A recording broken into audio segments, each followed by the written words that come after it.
Hey guys, can you hear me? Yes. So I Yeah. watched down. Oh, it looks like they are Hey, there now. Alex, Oh, great. Thanks, Joe. Appreciate it. okay. Thank you, Joe. Awesome. we are coming in now from the site visit.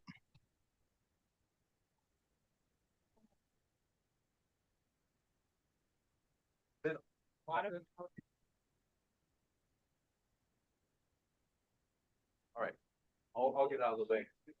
Good to see you, sir. Good weekend, buddy. Thank you. Hey, how are you?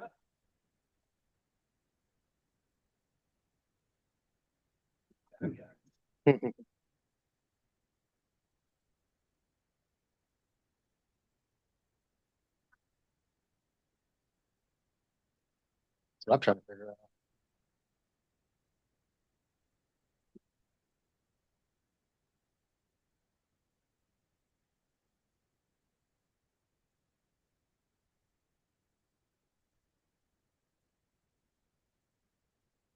Blur it out.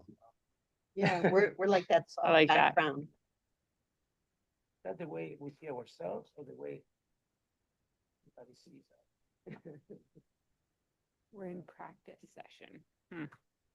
Are we ready to start? 1 second. I'm just logging in. You guys are all blurry. No, Is that David Letterman there on we the feel left? by Friday. No.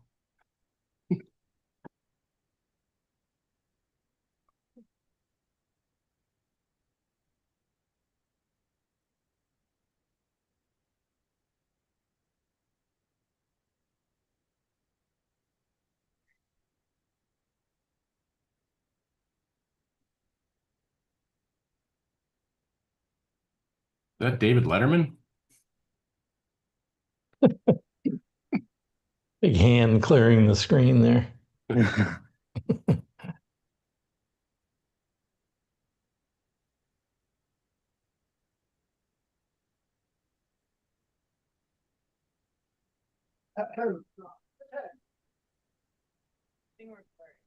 And unrecorded.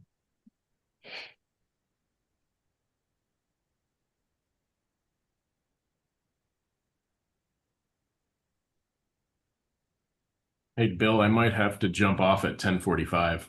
Why don't you start your part? And Yeah, then you guys, we can start consent. I was just getting ready for the real agenda, or the normal agenda.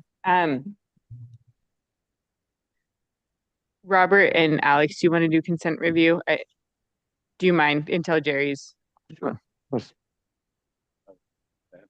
Yeah. Okay, so so we're looking at C1. Is the applicant on board? Yes. It's 4513 Atascadero Drive. It's a and we have positive comments. What do you have to? What can you show us? Why don't you start, Chris, with your Okay. landscape? Sure. So Chris Gilliland, landscape architect, and Bill Wolf, architect. If Mhm. maybe we can just, if you don't mind, go into the landscape sheets first. I have another meeting at 10:45. We can accommodate that. Right.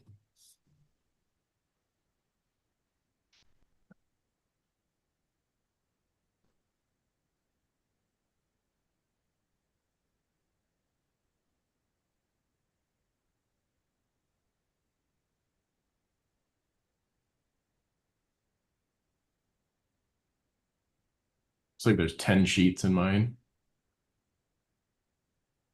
Taking a little while to generate the image there.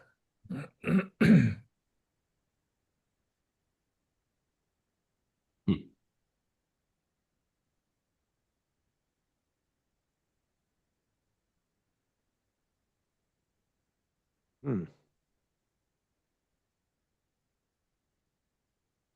Wow. Slow. Oh, that's the planting plan. So it's keep going up.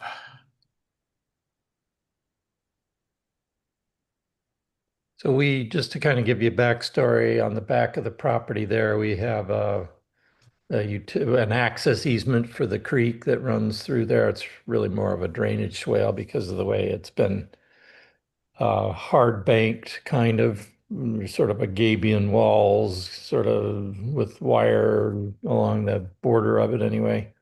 long story short is we have setbacks from that, so we're limited on to where our placement of our pool and our trellis could go. So that's why they look a little off-centered and pushed up against the building. We've worked with planning and flood and made sure that they're all clear and they're all good with what we've Wrong proposed. way. Up. Keep going, keep going. Keep going. One more, there you go. Okay. So I believe we're agendized for prelim final. So I just sort of updated the prelim plan here, which is pretty basic. But as far as changes go, gosh, I don't think there was much. But just to run you through it, basically kind of a full redo. Bill will walk you through the architecture, but there are some additions to the house. So we have a new entry walk. We're kind of leveling out the front yard for an activity space and new sort of trash area on the side. And in the back is, you'll see as you come around the bottom of the page, pool equipment we did locate, which we didn't have last time. And I don't remember if we had the barbecue, but there's a little barbecue at the corner there, southwest corner, and just a little seating area off in the total southwest corner. The one change that was minor was this arbor shade structure there is a actual cantilever currently as shown, and we had to sort of adjust the posts a little bit so the door wouldn't hit those posts. Otherwise, no real change. Another lawn in the back. The pool, actually, the reason that the pool got pushed so close to the house was because of there's an easement there's power lines there. So there's a 10-foot easement. And so that's right on the edge of that. Otherwise, that pool likely would have been a little further out, but works out. So we can go to the next page and start flipping through. So that's just hardscape plan, basically, some flagstone in the front and gravel paths and concrete in patio in the back and some sort of informal gravel pathways. We are relocating the existing chain link fence, which you'll see in the upper right. It's just sort of unnecessarily pushed further into the site. So we've pushed it out towards that creek area a little bit. Got approval for all this from, who was that, Bill, that we talked to? Flood and creeks and planning, Yeah. I think we've worked with all of them to get Yeah. that. So kind of all this has out. been sort of vetted, so we can keep going there, Jonathan. Other way, yeah. Okay, so just hardscape details, flagstone steps, the fence, fire pit. Oh, the fire pit did move to the sort of southwest corner. It used to be right outside the back door. We can go to the next page. It's all out of the side setbacks too, so Yep. we're good there. Exactly. And then irrigation plan, keep going. Irrigation details or hydrozone Wheelo is fine. If we keep going, we'll see planting plan right there. Drought tolerant Mediterranean.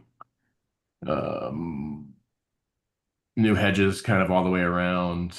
And there's one palm that we're relocating that is, I guess I could have been drawing the whole time, but we're basically moving it from about here to there. Otherwise, there is a large stand of giant bird of paradise in here and a few other sort of scraggly things along this back area that we're going to be removing just to sort of gain some more usable space. And adding trees, there was discussion about that last time. So we've added quite a few new trees. These are small because we do have really nice mountain views up this way and also from the backyard. And there's a power pole over here, so that this tree is going to kind of help to screen that a little bit. And if we move on to the next page. Sorry, I'm running through this quickly, but just details. And then I think last page is lighting plan.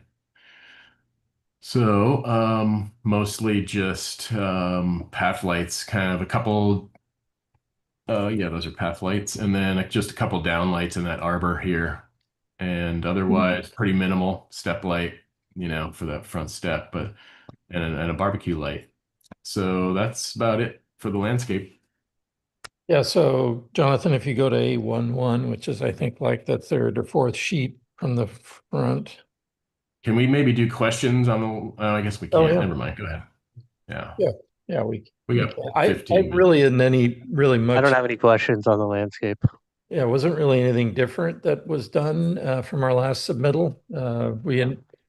Interjected the landscape in there, and you can kind of see where the zones, easements and all that stuff with all the different lines. So we've kept out of that. You can kind of see the areas that, just to refresh your memory, where we added the front portion up on the upper left side of the page. There was an addition, the rear right upper part of the house, and then down by the kitchen there at the bottom. So those are the three small areas, and then renovated the interior, of course, completely. The exterior, if you want to go to the elevations real quick, we can quickly review that. Again, that hasn't changed from your last review. We didn't change any of that. No, next one, Jonathan, there you go. Board and bat siding, standing seam metal roof, non-reflective, aluminum clad exterior windows and doors. I think we've got a color board in there somewhere showing probably an off-white LRV under 84, dark black trim, and a dark gray, like a Steelscapes non-reflective matte roof finish. And then we've got all the details for that too. Can you go to the details, please? Yeah. There's Hold on a colors. second. Hold on a second. There's Yeah, a let's go. color real quick, Yeah. Okay. just There we to go. The colors. Okay. kind of help you see what's going on there. Sandstone. So the fireplace. color of the siding is what? Is white? It's going to be that snowflake, I think it's called. I don't know if I have the LRV on the Mhm. exterior material legend there, if you can read that or not. You want to zoom into that legend board there. We can make sure we keep it under 84. No, the other way. Go to Actually, the- get it right The out. colors. Yeah, there. It doesn't say it there. I was thinking it said it on the chart below. Mhm. We can make a note of that, or if you want to make a note to that effect, we can. Okay, and the details? Yeah. Keep going through, scrolling through sections, schedules. There's our details. All the window details and Yeah. stuff. Yeah, there we go. Trim material. And the light fixtures? And lighting should be, keep scrolling. We'll run into it eventually here. Oh, wait, go Nope. back there. Uh, Go back up one, Jonathan. Huh. Oh, you know what? It might have been on that materials board. Sorry. Mhm. Oh. Huh. I know you have it drawn. You have drawn a drawing of the Yeah. fixtures. And yeah. Well, we'll definitely make it night sky compliant. I'm surprised we Okay. don't have a fixture shown on there.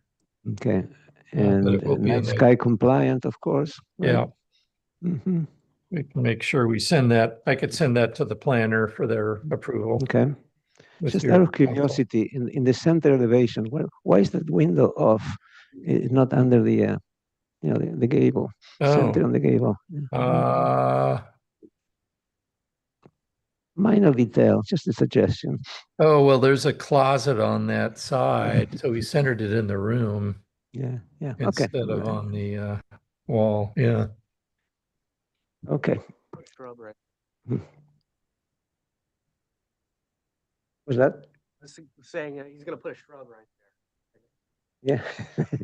I didn't hear. That was a joke. Okay. Oh, all right. Is it good enough? Okay. So. Yeah, I think the landscape looks great. It's all complete and Hmm. have any issues. I think it should be supported. Okay. Very good. So we will approve it at later on in the meeting. Thank you. Okay, great. Okay. All right. Thank you. Thanks, everyone. Alrighty, bye. Guys. All right, we will begin the the March 6th, 2026 Aspire hearing. And we'll start with Any public comment pertaining to items not on today's agenda? Madam Chair, we have received no public comments and nobody signed up for that portion. Okay. All right, we'll close public comment and move on to the agenda status report. Nothing to update from the agenda status report. Okay. And reviewing the minutes from February 20th.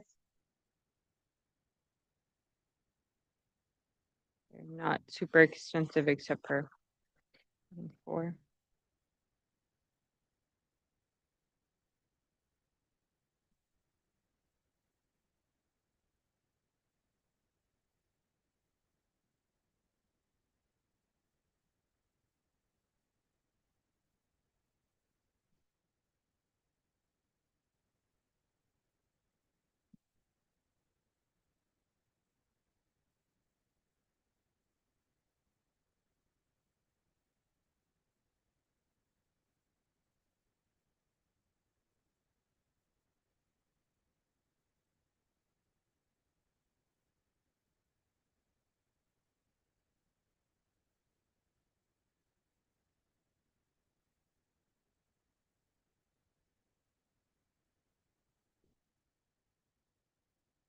I had some questions about item 4.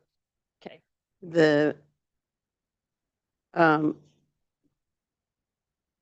landscape palette is generally acceptable.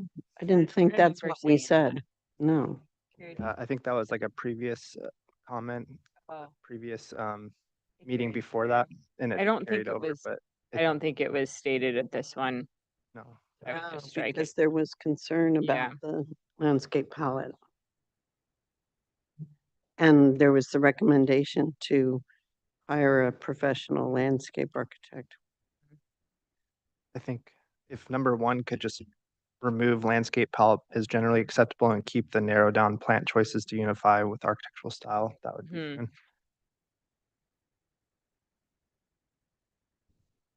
Was it also discussed to bring some clarity to the concrete areas, Yeah, potentially required safety railing yeah. or false safety, and then also to understand if there's a future use of them as an ADU, how that integrates into the space? Yeah. Yeah, it was a lot of grading. And then number 5, board suggests adding hedges for privacy and rear yard. I guess maybe the correction would be side yards Yeah. and rear yard potentially.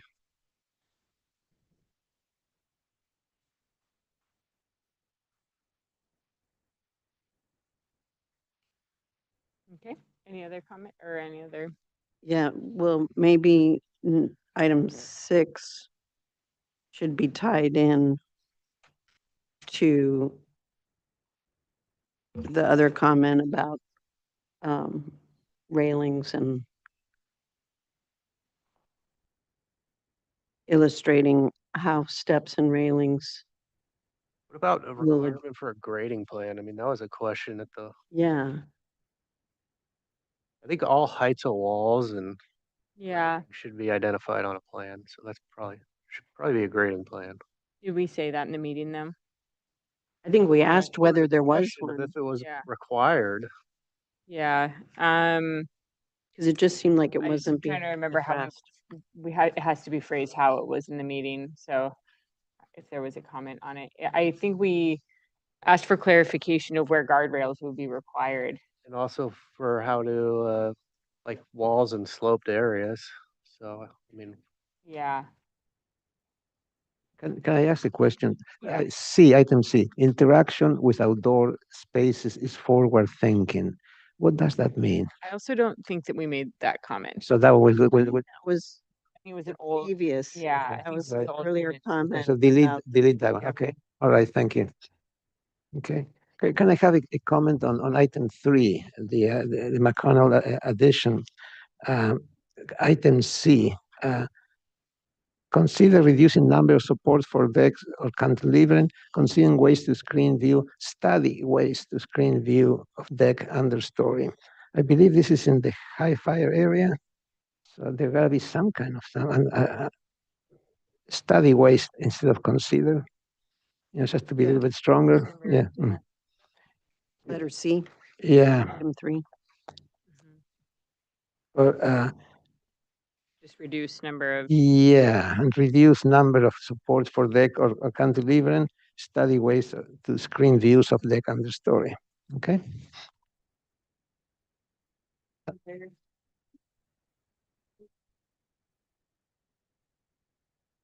we have a a motion. motion to approve the minutes as amended. Do we have a second? I'll second it. All those in favor? I, Okay, move on to SBAR members' informational briefings. I don't know if we noted it last time, but our new board member, Jerry Brochi, will be starting on March 20th. And I wanted to clarify consent. I just can't remember now. Robert and Kier, we probably just need one of you I think it's because I volunteered last time. when Jerry wasn't Carried- here yet. Carried over, but. Rob- Okay, sounds good. So just noting it on the agenda, we'll keep Robert, and we don't know if Jerry has agreed to be a consent reviewer yet. He's Well, been we- assigned. We agreed him. Yeah, yeah,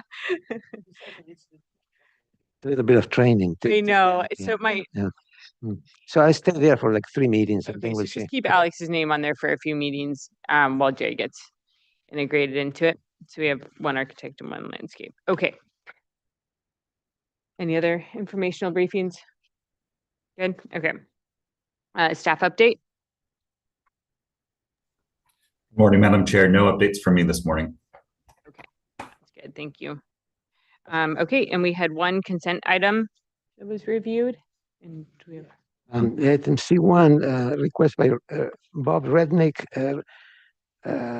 for a project at 4513 Atascadero Drive in the eastern Goleta Valley community plan. It's an interior remodel and a relatively small addition.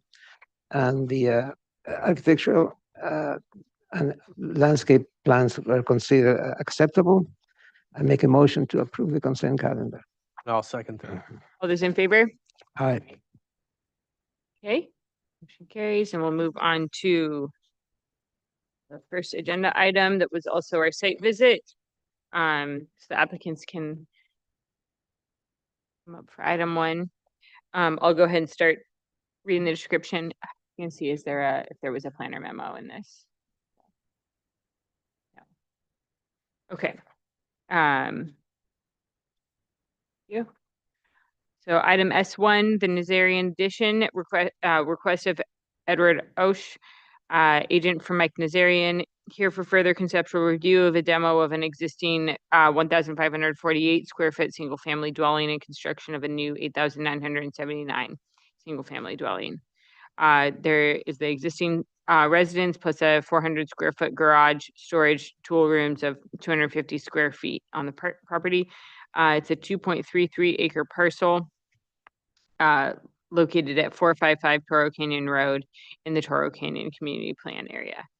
I'll read the previous comments. The applicant can come in. You can either sit at the desk or come up to the speaking, whatever is easier.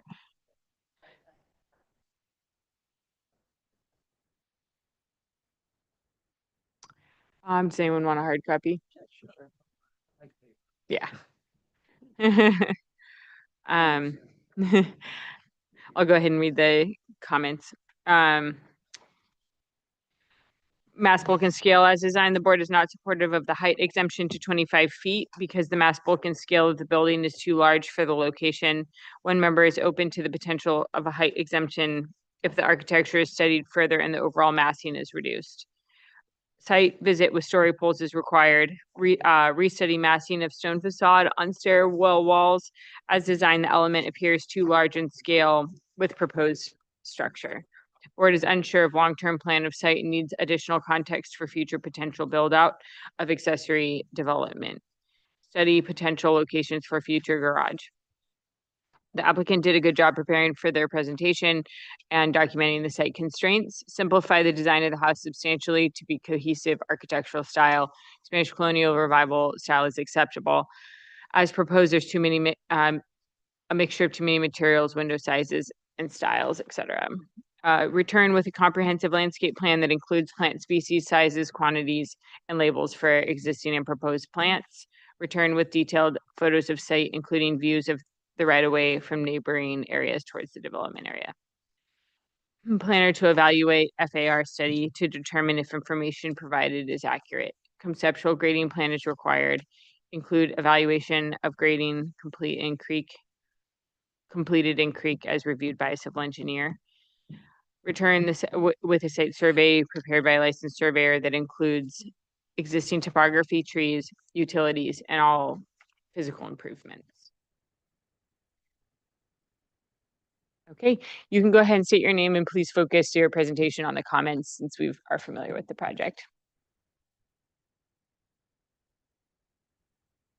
What you said? Oh, okay, great. Thank you, everyone, especially for coming out today and walking the site and seeing what we're planning for, as far as story poles are concerned and the location of the site. There's a lot of things on the agenda for it, but first of all, the height was an issue. We've brought down the overall height of the entire project by 3 feet. In order to do that, we've lowered the ceilings inside. We've also curtailed some of the slope of the roof. I mean, the slope is being maintained, but we're stopping it at certain areas, as you saw when you were out there where it is. That was the very first thing, was the height. The second thing was what do I want to say? As far as the grading and landscape is concerned, we really appreciate everybody coming out to see what is on site and how the site has already been thoroughly landscaped throughout. And the owner really enjoys gardening and has really taken care of the site as well. You can see how it's developed. We're locating the house. Can you actually go to let's go to the site plan just a little bit. Actually go back up. That one's good.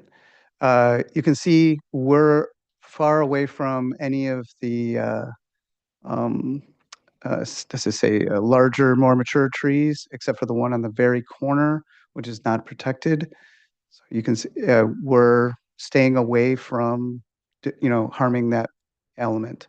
We're also providing, the building is actually where the whole site plateaus. So it puts us automatically 50 feet away from each each property line. So then let's go to the next slide. Well, these are mostly these are just showing where we're planning to put the actual house, where you saw the corners in relation to it on the bottom right and left. Okay, let's keep going down.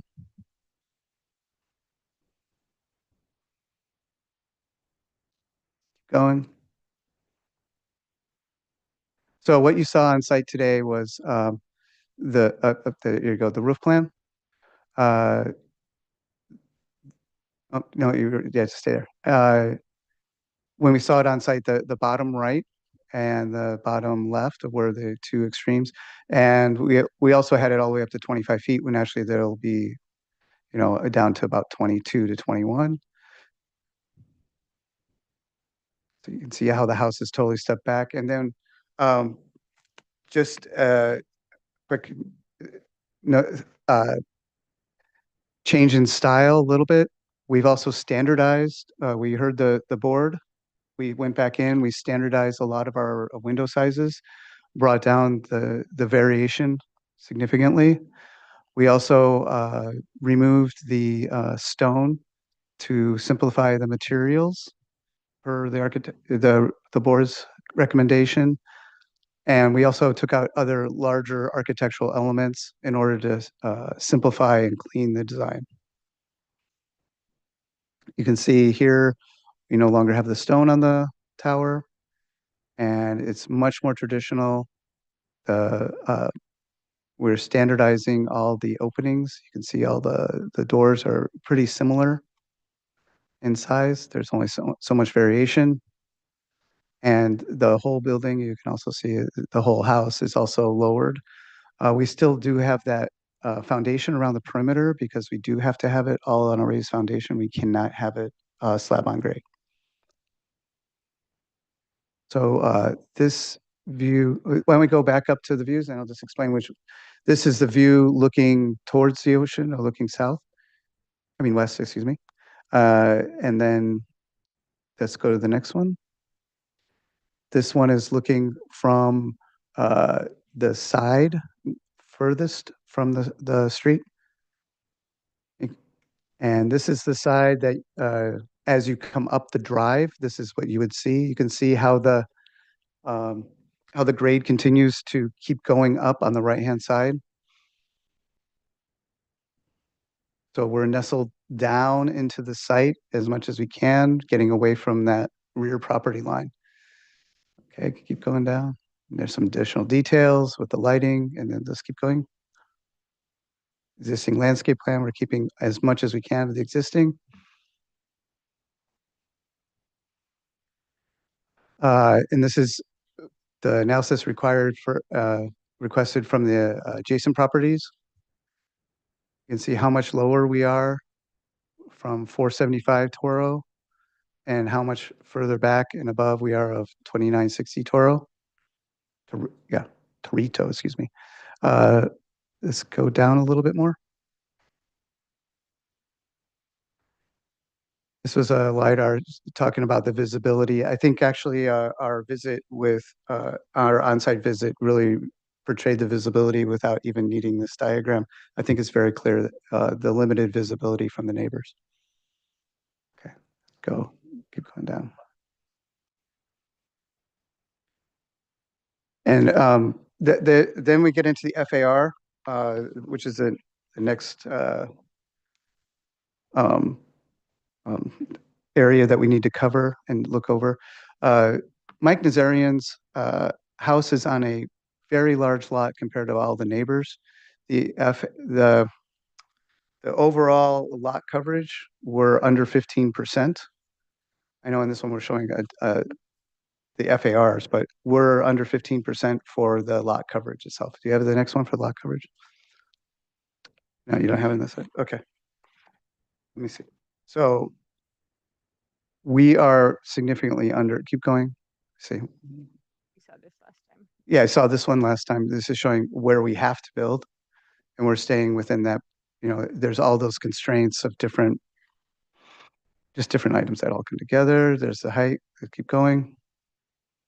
We don't need the radiation. Keep going. Keep going. There's the wind. That's the old ones. Do you have the new few slides that I provided to the board? This is everything that was uploaded to the box from the planner. I was going to ask if the planner is online once you're done with your presentation, because it seems like there's a lot missing from Yeah. what we had requested. Yeah. Or does not look online or in office. Madam Chair, so Yeah. the planner is Kevin De Los Santos. He is out of the office today, but I supervise him and I can help respond to any questions. My understanding though, this is the package, unless the applicant can clarify that something is missing. So the applicant is here for conceptual. So Okay. if there's Can you something, email the new slides that you sent me? Can you email it to him? The elevations were sent to Kevin, but can you send a mini packet to him? Jonathan, so Martin J at the same end of email. They'll be sent to you. Okay, because in there we did a more analysis, even the ones that you see in front of you Well, are not in here. okay, if that concludes the presentation of what's available, I think we'll move on to questions then, and we can come back to those once they're received, because I have a few questions just actually to clarify what's being sent over to. Was the comprehensive landscape plan included? No, we showed the existing landscape plan. That's all we were showing. Okay, and then was the site survey provided from a licensed surveyor? Did we get a survey? Oh, we have it. Yes. Okay, it's not in the package. Okay. that we've gotten yet. And then a conceptual grading plan from a civil engineer. I'm just going down the comment, Yeah, just so no. we don't speak to things that Right. if you thought they were submitted. Okay, no, that one was not, that was not provided. Okay.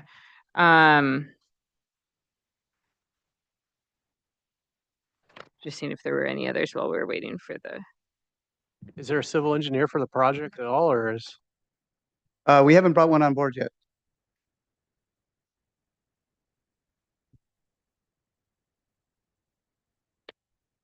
It's a little premature.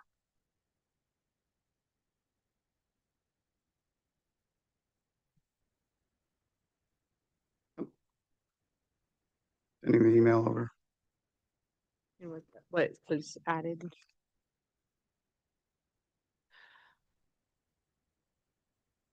All right, we can, I guess, have additional comment or questions from the board, because I don't think what's being sent over is, I was wanting to get clarity on whether what's being sent over addresses those comments from previously, but it doesn't not sound like it will. Yeah, but they don't have these.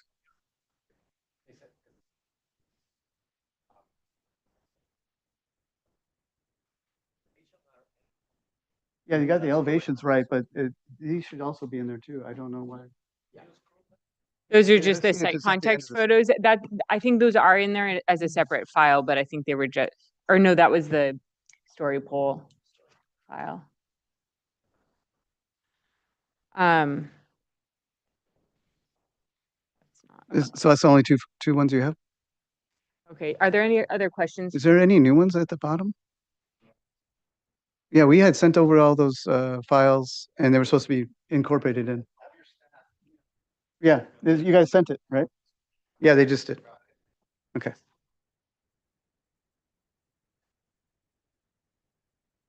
The raising of the bottom of the house by 2 feet, is that something that has been confirmed that is 100% required from the county, or if is a civil engineer potentially, getting involved? Would there be an adjustment for that? Just standing there looking at how far away that creek is, it's tough to imagine water would ever come up to where that house is going to be. It is confirmed. Thank you. Yeah, it's confirmed from FEMA. They have another analysis where they said that we had to do that. I think where our questions come in is there's no survey for us to compare anything to, Okay, like no license stamped survey or survey. And that's how we can like understand where everything lands. okay. We're in questions right now, and then we'll move on to public. So, comment. Madam Chair, just a question for the board members asking questions. What are we trying to ascertain? Are we trying to ascertain a base flood elevation? We're trying to understand if it's a requirement to raise a house by 2 feet, I mean, I guess I just want. because there's no survey or grading plan to compare. The survey and civil engineer. The houses along the creeks are reviewed by County There you go. Creek Division and flood, and there's a base flood elevation designation for properties along those creeks, right? Yeah, yes, and we don't have a So survey to. if the applicant hasn't coordinated with them to usually, I mean, what we're seeing is you make the inquiry with the county department and what's handed back is their review of where they think your base flood elevation needs to be per, FEMA, per whatever. We have that. So the question might be, did they get a letter back from the county with a report designating their base flood elevation? And if so, what is it? Do you have a letter from flood control? And do you have a survey that documents all of your elevations and the base of the flood elevation? It's a certified document. If you're gonna speak, you need. Yeah, I know. Come on up, Noah. Come up to the mic. As far as the extra. And state your name, have a seat, Mhm. and participate properly, please. And have you speaking from the peanut gallery. Thank you so much. Nello Manziari. I am in charge of the civil side of the thing. We have the survey, we have. So state your name for the record. Nello Manziari, Nello, N-E-L-L-O, Nello. And Kevin has the biological report in his hands 2 years ago. and it was updated 6 months ago. We have the FEMA letter with all the recommendations 2 feet above the level of what we have right now. And Kevin has the letter of FEMA too. Does Kevin also have a survey and all of the? The original survey is on the original file, yes. That is what we've been asking for in our comments, is the survey and the conceptual grading plan, because it has bearing on the height of the structure. And so that's what we're not able to analyze without that. Including the tree report, arborist report, and biological report was updated 6 months ago, because one of the members of the board asked for that this morning. It's on Kevin's hand. Joe, do you have access to that? I don't have it here. No, I'm asking Joe, the planner. Oh, Madam Chair, so I can go through the file and see it's there. I would recommend though, for the applicant going forward, for these comments from the BAR, when submitting a package for review by the BAR, all of the requested items need to be included in a package that's packaged up for BAR review in context. Because the planner doesn't typically go through and piece together all of that. I'm just gonna. So your presentation today is in response to the comments from the previous presentation. Correct. And so it's important that your package contains the response to those comments. To Joe's point, they're not going to piecemeal it. It might be in the county records, but the presentation you send to us has to be the response to the comments from the previous meeting. So that's the confusion and what's. Yeah, can I answer to that? We suggest to the planner to get the visit in order not to get too much into the landscaping and not too much into the grading. Project of this scale, I'm sorry to cut you off, will always require a landscape plan. There's state water requirements. There's a lot of things that have to be documented with a landscape architectural plan that cannot be just seen on a site visit. That documentation is required for this type of submittal. Madam Chair, can I? Yes. Just to clarify, I want to make sure this is crystal clear. We understand that you submitted documents to the planner. It's not the planner's responsibility to prepare your presentation today. So the planners aren't typically going to pull documents out in preparation for your presentation and put them in the digital server. It's supposed to be there. No, it's not supposed to be there. Like those boards. Listen to me. Yeah, We emailed to Kevin and it was there. Sir. Okay. Come to order. Listen to me. I'm trying to help you. Thank you so much. If you want us to look at those documents today, you have time right now to have them emailed to this man here, Jonathan, so that we can review them. Perfect. Let me look So for it. if I were you, I'd get your office to send those emails over immediately. Because we have one agenda item today. We have plenty of time. You're very lucky to have that time because usually we're in a big hurry. So my recommendation is to take a short recess, let these guys get their documents together. So I think it's been given enough time. I think let's go through other questions. If you guys can send it over, then we'll review it. Otherwise it will get continued to another hearing. Tried to help. My other question was, did somebody verify did the house actually get reduced by 3 feet? I couldn't find a version of the plan. My understanding from our comment is it was 25 feet last time because that's the way the comment was written. And then it was discussed during the presentation that you reduced it by 3 feet, but then it's shown at 25-foot height. The original that we were talking about, it was 25 at the edges and it went to up to 28 overall. And so we've lowered the whole thing. Maybe we could pull up the older plans too and just compare them. Okay. These are from the last hearing. Thanks, Jonathan.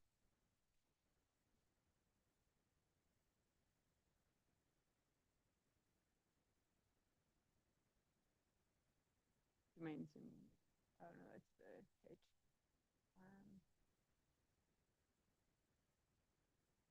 page. Where does it show the overall height of your building? It should show on the elevations, actually.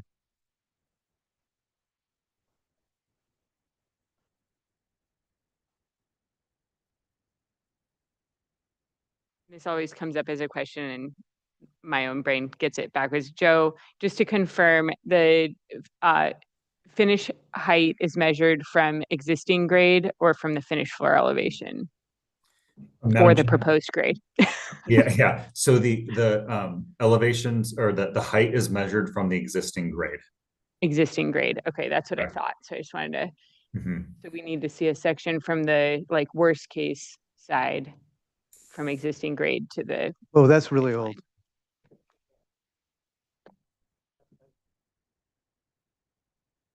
yeah, that's measuring from the finished Yeah. floor, which is a different elevation.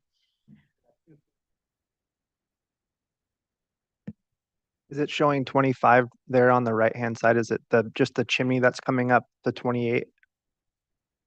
Yes. And then on the current plans, you still have a chimney and imagine it still needs clearances. That still comes up to 28, I imagine. Yeah, it still does. Can you? The projections. Yeah, projections are there's a- okay. It's that you need to measure from the grade, not from the finished floor. Okay. Yeah, the projection. This one has been changed. I mean, this is a very old version.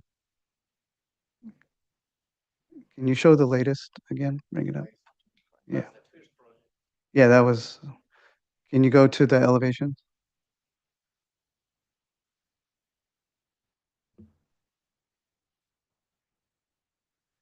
All right, were those Yeah. files sent through?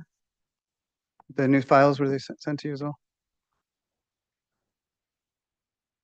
Can you zoom in? There's a dimension, there's some dimensions on these. These are the recent, these are the current. Yeah, This is the current set. Yeah, um, this is current. Already. But is it measured from, We're measuring it from the grade. from the grade. Yeah, it's from the grade. I know mine keeps, I can't scroll and it like tells it, it says that it's timed out. It's the height over there. I cannot read it. What is that height? It says 25. No, the No, down below, it does stay. Okay, 25. did the survey come?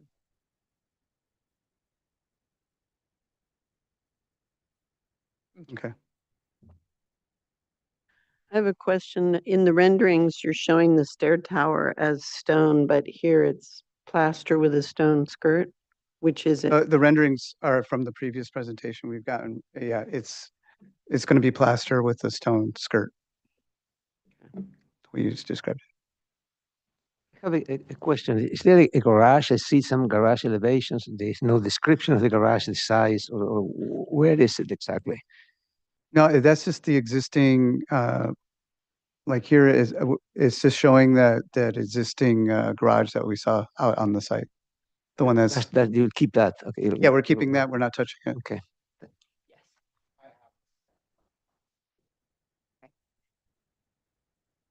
Okay. That, sure. It's mostly to see where it's being measured from. I don't see it there. Can we go to a site plan real quick, Jonathan?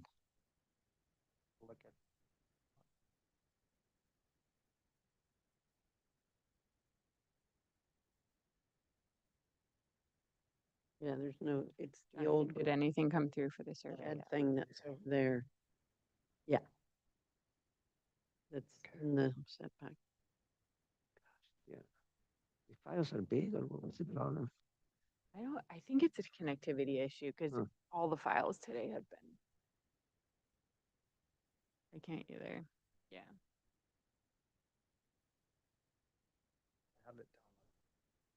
Oh, same, here has it.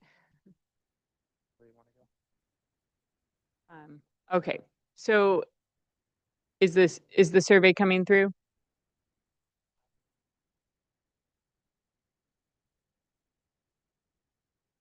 Okay. All right, let's pull up the arborist report.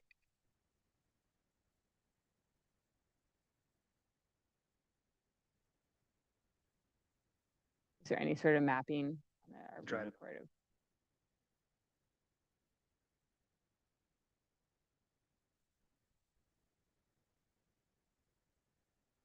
This line here, there. That one's 16, that's the ridge line. And one's this, 65. it's 16. It's Hillside Ridge. It's Hillside Ridge line.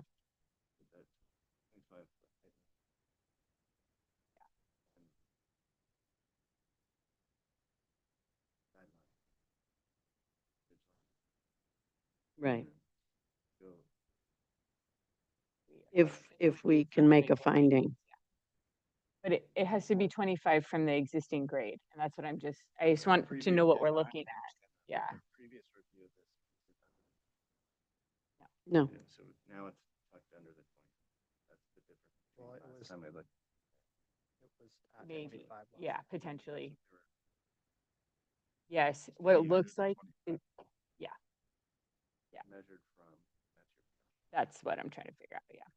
what that drawing show. It shows it from existing grade. Is there any documentation of the existing trees in this report? Like a map of any sort?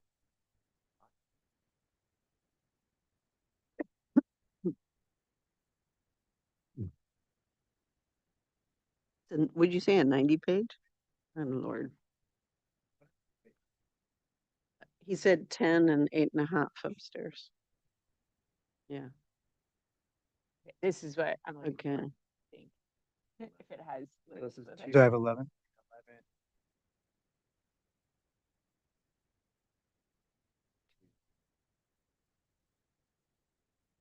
There is probably a he- legend that he it told me correlates 10 with, this like, number morning at 134. the site. 11 and we're The 13 to. I wonder if he's Yeah, this is including the floor system. good section. So what, if you scroll up a little, were there any that are encroaching over 20% and No. then they just need to mitigate?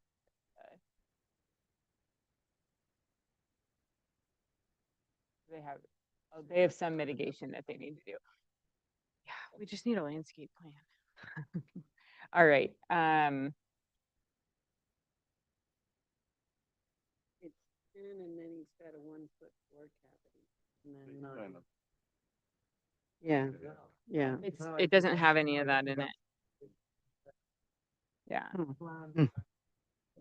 Oh, all right, the garage. yeah, it's, That new set that you got also has it should have the site plan on it.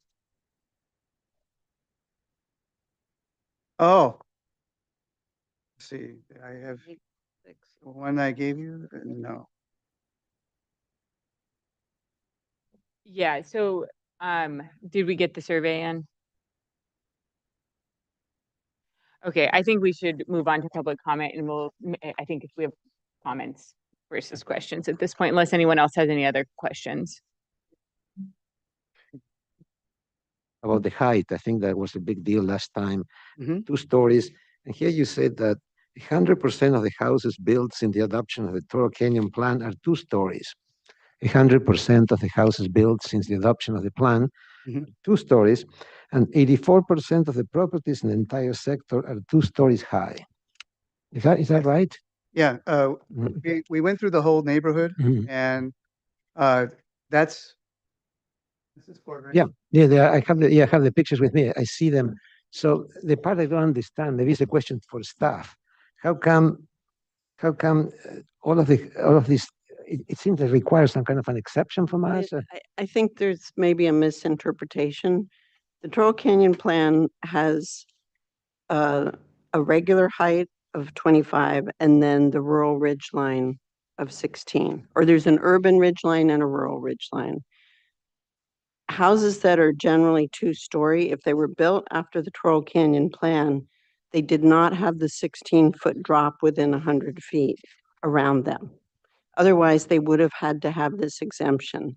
This property clearly has a 16-foot drop within 100 feet, and that's why it's being subject to the 16-foot rural ridgeline height.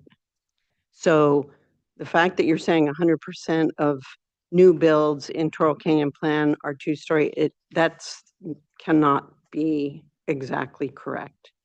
If they weren't subject to rural ridgeline, they could be two-story. If they were subject to rural ridgeline, they're mostly not two-story unless they could fit into that envelope, which some people figure out how to do if they're built into a hillside and they can create an envelope that is 16 feet as it drops down. You're building on a flat pad, basically, so you don't have that option. But I just want to clarify that there are a lot of two-story houses all around this neighborhood. I went and looked at them. But it's not like everybody's coming into the Toro Canyon Plan area and going, I want a two-story house, let's just build it. That's not the case. Okay. Can you zoom in on the house? Does it have a finished floor elevation? So how is it that none of those other houses are on a ridge line? I mean, it's 100%. I mean, everybody has been able to do 2 stories. So you want an answer? Yeah, I think you just heard it. because I'm within a 16-foot drop. No, you're so, and maybe Joe can chime in and help clarify this, but look, it's clear that you documented the surrounding neighborhood and surveyed the amount of homes that are 1-story and 2-story. And what's been established by the survey that you've done is that the majority of homes surrounding your this subject property are 2 stories. So what that does establish is that, if we're going to find for neighborhood compatibility, we could say that, a 2-story home is a compatible element in the neighborhood. It's not an outlier, right? It's consistent with what's there. However, based on current zoning and the Toro Canyon Plan that's currently in place, as Ms. Froscher stated, is clear.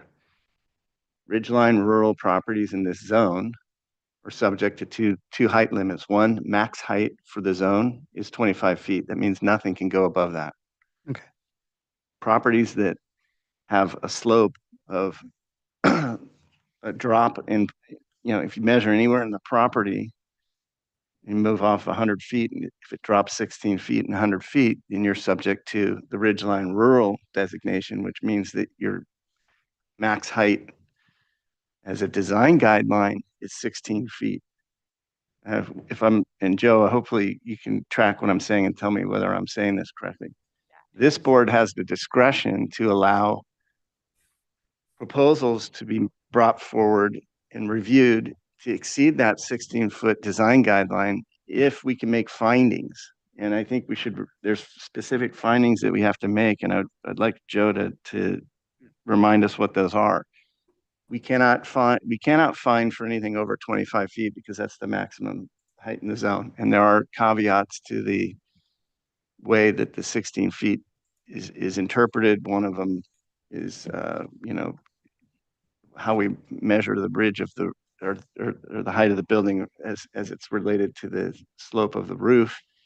But the findings are pretty specific. Can we hear those, Joe? Yeah, so I'm happy to read off the findings. I just pulled up the section of the code, so I'll do that in a second. And I can confirm what Mr. Bloomer just said is correct. That's the way the code reads, is that those are the parameters around height. The one clarification I'd point out is another way to exceed the height is by including a steeper roof pitch. So if you have a 4 and 12 or greater roof pitch, there is an allowance for 3 additional feet. So that's the other parameter that I would point out. Does that 3 additional feet beyond the 25-foot height limit or beyond the 16? I believe it's either. It's okay. Thank you. That's an allowance for either. Okay, so go ahead. What should we do that during comments? I just want to hear what the finding. What are if we're gonna grant an exemption to the 16-foot, allow the applicant to exceed that, what are the findings that we need to come to? Yeah, so section 35-144.4 of Article 2 allows the BAR to exempt structures from compliance with the Hillside Ridgeline guidelines, which is what this property is is within.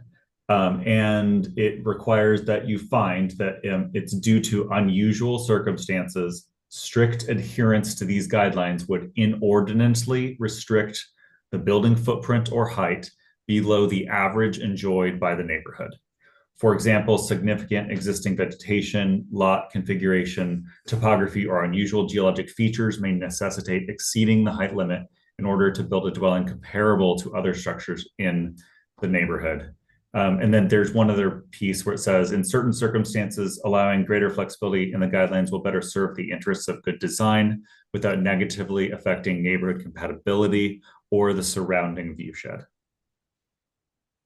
Thank you, Joe. And I would just, as a comment, just under discussion for the sake of helping the applicant a little bit, those are the arguments you need to make. Okay. They're right there. He has a document that. I know, I'm just. Yeah, but that one is showing where we have to build. Overlay all. Give us the evidence that we need, or if you're against the project, give us the evidence against, so that this board can understand how to deliberate on that. But there's clearly, if you listen to what just was said, is there's, like, for example, you do not, as Ms. Froscher stated, there are plenty of instances where we've seen people use grading techniques to lower the pad and bench into the hillside and comply with the 16-foot requirement or get darn close to it. Now, when you have a property next to a creek with a requirement for a base flood elevation, you're being constrained in an unusual way. And so we can't, ask you to exceed that. You have to stay, and you're being asked to go up 2 feet. That's an extraordinary circumstance. That's an exception to, or if we go back and read what Joe said, I think you can find an argument there that it complies with that. And there's also arguments in there about, existing foliage and landscape or specimen trees, things like that. So I think, anyway, we'll deliberate on that. But I think that, I think the point we're making today is just that if we can figure out where your base flood elevation is on your survey and affirm that your property is actually where you say it is, then we can confirm that, and then we can have a discussion about what you presented in your drawings, because your drawings indicate a new design that is just under the 25-foot maximum level. Can we check what finished floor elevation is being proposed? It should be in the section. So it looks like the house is going to cross over somewhere around 97.6 or that's the spot elevation I can kind of see on that survey where it comes, or which I'm not sure if the section is.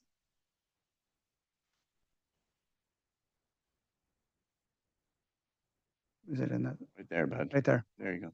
Zoom in there. So what elevation is being called out on this, like the Here, downhill? you have it in front. Kier, what sheet should Jonathan go to? You've probably seen it. Not on there. Not on that section. Go back up, please. Yeah, scroll back up to this section and zoom into the middle section. Sheet 10. Yeah, 10 middle section, I think. Oh, it's called out in the middle section. The center section it has existing grade, but I don't know if it has a number on it. So I was trying to figure out. New grade, existing grade. So this is where. Usually on the floor plan, there's a finished floor stated. No, we're looking for an actual number that tied to a survey. Yeah, so to make your case, Okay. we need to see an existing grade line that's direct from the survey, so we can see what the grading is doing, and then pull that dimension to your ridge line so we can see if it's fitting in the 25-foot height. I assume, just as another question, that 2 feet that's being added, that's being added to the existing finished floor of the existing residence that's being demolished. Is that correct? Yeah, the existing one is basically on grade. Okay, so And that's at 99 something, but the house comes more further, the proposal comes more south. yeah, just the elevation, the 2 feet is above the existing finished grade of the existing. That's our understanding. We haven't seen the FEMA. So Yeah, I'm gonna open up public comment. All right, we'll go ahead and open up public comment. I have 2 speaker slips. And if the, yeah, there's survey. That's what I was trying to compare. We just don't have the proposed finished floor to compare to it. 99.36. And then there, Which is about, it is about 2 feet above the grade outside of the building. So the new resident. Existing can, 101.36. yes, which looks like it adds an additional 4 feet to the height of the building from existing grade. So that's right, because it comes over the 98 line. That's what we just need an existing. Finished floor is 101.36 and that survey, so.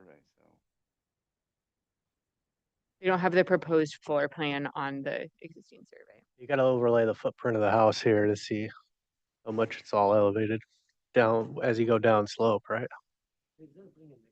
Yeah, exactly. All right. Is there anyone else online? I have the 2 speaker slips in person. Oh, nobody else online. Okay. We will call up first Lawrence. Sorry, I can't read the last name. Duarte. You'll have 3 minutes. Please state your name for the record. And Jonathan, you'll put up the slides. Sir? Can we wait a few seconds for Jonathan to put up the slides? Oh, there we go. Thank you, Jonathan. But I just need, okay, you want both sides, fine. Thank you for coming to the site visit. We didn't know about this meeting until literally at the site visit, we were walking around with you guys. Somebody mentioned there's a meeting. So normally we'd have, as you know, 10 or 15 people, and I hope you can look in the past. They've sent letters, 10 or 15 of our neighbors. They've come here to speak very eloquently, much more eloquently than I can speak today. And I just want to clarify, we're not here to deny Mike Nazarian the right to build a house. We just want him to build a house more compatible with the Toro Canyon plan and our neighborhood. And it's still, when you looked at that, you were there at the property and you looked at that big slide, the first slide of this massive house that would have fit right into Beverly Hills or Montecito, but it doesn't fit our neighborhood. This is our neighborhood, 49 houses that the county told me in 2014 this was what they consider the neighborhood. It's not Ellen DeGeneres's mega mansion up on the hill or any of those other houses. This is it. They're small rural houses. And I want to focus, really adhere to the Toro Canyon plan, which you all know, which we've discussed before. And the key words are bulk, size, and scale in that plan. And these numbers came from Ryan Cooksley, the city planner. So it's not like I pulled them out of thin air. And the plan today is for a house of about 8,955 square feet or so. And you can see on these slides that the average gross square footage of these 49 houses, our neighborhood, is 2,724. You guys were in my house, a few minutes ago. It's 2,900 square feet. You spoke to David Freed, the guy across the street. He's 3,000 square feet. You saw what these houses are. You've driven probably on Torito and Toro Canyon. You know the neighborhood. And this house is 9,000 square feet, is almost triple the size of it. You felt it as you walked on the lot, the size and the bulk of it. It's enormous. It could be beautiful, but it's enormous and it's just in the wrong place. And even if you look at square footage per acre, 2.33 acres, it's still double the average at 3826. And we hope that you'll really adhere to the Toro Canyon plan. I know I've heard you guys speak very eloquently and passionately about sticking to the Toro Canyon plan, and which tries to preserve the semi-rural quality of life. It's a unique neighborhood, as you know. And when I just went in saw that first slide of the facade, which is gigantic, I'm thinking, how does this fit in with our neighborhood? I just couldn't even imagine it. it's just in the wrong place. It just seems so wrong, and I think it would set a terrible precedent. And in terms of, I don't see any reason for there to be an exemption to the rural ridge line. It's not compatible with the neighborhood. I don't think it meets any of those reasons for exemption that you guys have talked about in the past. Okay, yeah, and I hope but I do hope you'll look at some of the other comments from the other people who just didn't know about this meeting, or they definitely would have been here, and they certainly would have written you letters. And thank you for Jonathan for all your help, and thank you for your dedicated service, people.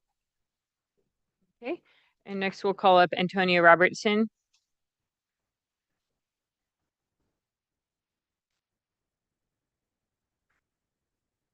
Well, good morning again. I'm Antonia Robertson, and I walked around this morning, the story poles, and it just seemed so massive, so huge. So the size and scale and the bulk does seem very out of proportion. But another thing I wanted to talk about is the trees. So, one of the reasons why it all looks now like we're not going to see an awful lot of it, of the house, when it's built. But these trees do fall down. They're very old oaks. Two of the trees on that property, the Nazarian property, have fallen down in the prior owner's time. We've lost 2 trees since we've lived there. Toro Canyon Park just lost 2 trees this winter, and some oak trees have fallen down on the road to Toro Canyon Park. So they do fall down. And the Pittosporum, the pretty massive old Pittosporum that's on the northeast corner of the story poles, that the architect has said will be cut down. That is something that's really screening us. Now, I have planted some trees on the edge of our property, and I go and encourage them to grow fast every day, but it's a long ways off. So we will see quite a bit of the house. But even also to consider, if oak trees fell down, you would see it from the road. So a massive hulking house, mansion suddenly would appear from the road. That may or may not happen in the next 20 years. We just don't know, but it can happen and does happen. So I wanted to make that point. And then I also want to say, I'm very uneasy about the grading, because I think there's tremendous temptation to get ocean view. And, I don't know how well the grading is supervised, even what is permitted, because, there has been a record of a lot of rock and creek bank juggling going on, a very unpermitted, red tags on the gate, and still happening. So I just really worry a lot about what height is permitted and then what actual height the property ends up getting. So we do ask you to deny the current plan and not give an exemption. It's just too high and too massive. And then I don't know, I may have missed something, but I didn't actually see an existing garage. And the ADU, I guess, people are entitled to ask to get that later. But the garage, I think, should be part of the plan. So thank you very much. Thank you. Okay, do we have any additional public comment online or in the audience? Last speaker. Okay, we'll close public comment and move on to comments from the board. The applicant is not a public commenter. So we're going to give public comment, and we'll provide 1 minute rebuttal at the end. Okay, we will begin with everyone's right and looking down. Josh, would you like to start with public comment? Sure. Or sorry, board comment.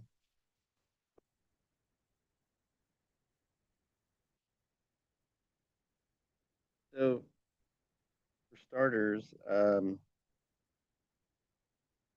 so I just to kind of deal with some of I think what's kind of stuck in the mud here at the moment is the height exemption.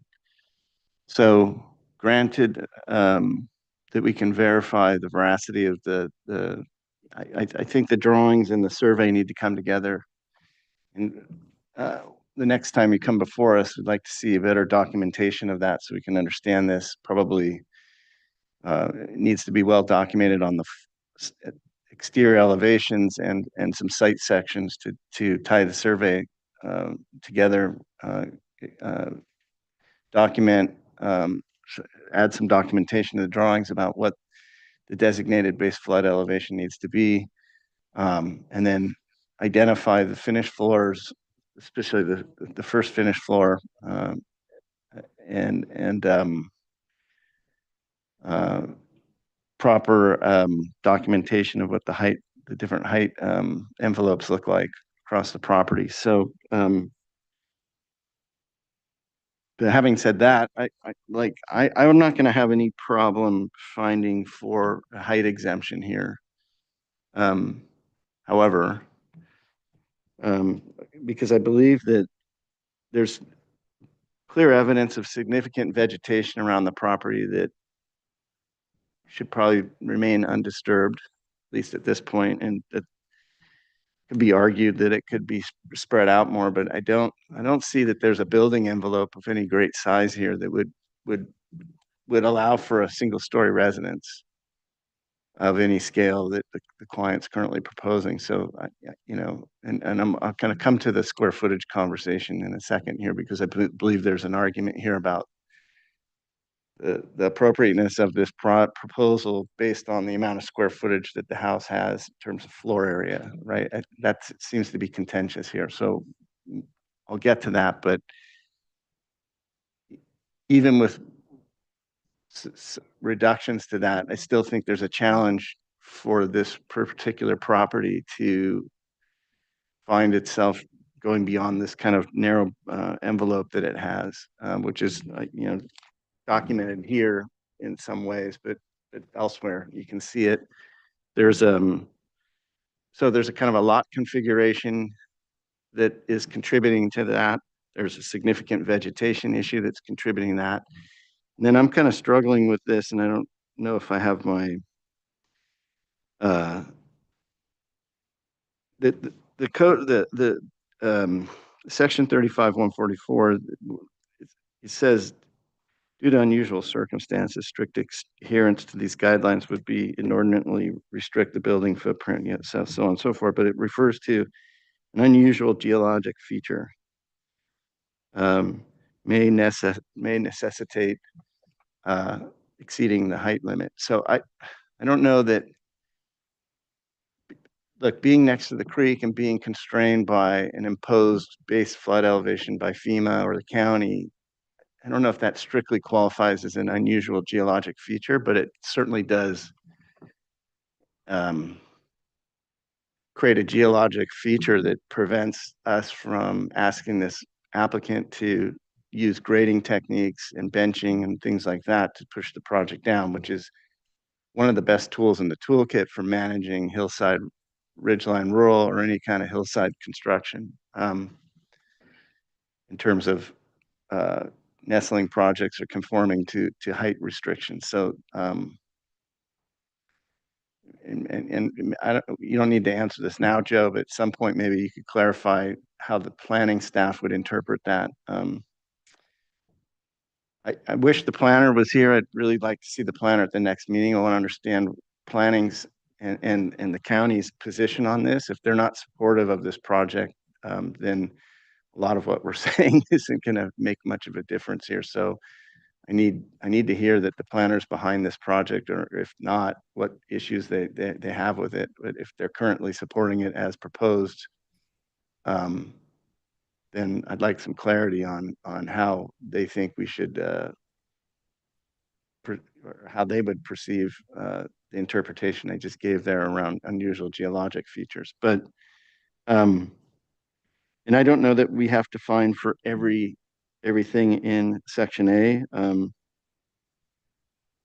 building footprint or height below the average enjoyed by the neighborhood, for example, significant existing vegetation, that's 1, lot configuration 2, or topography or unusual topography features 3 and 4.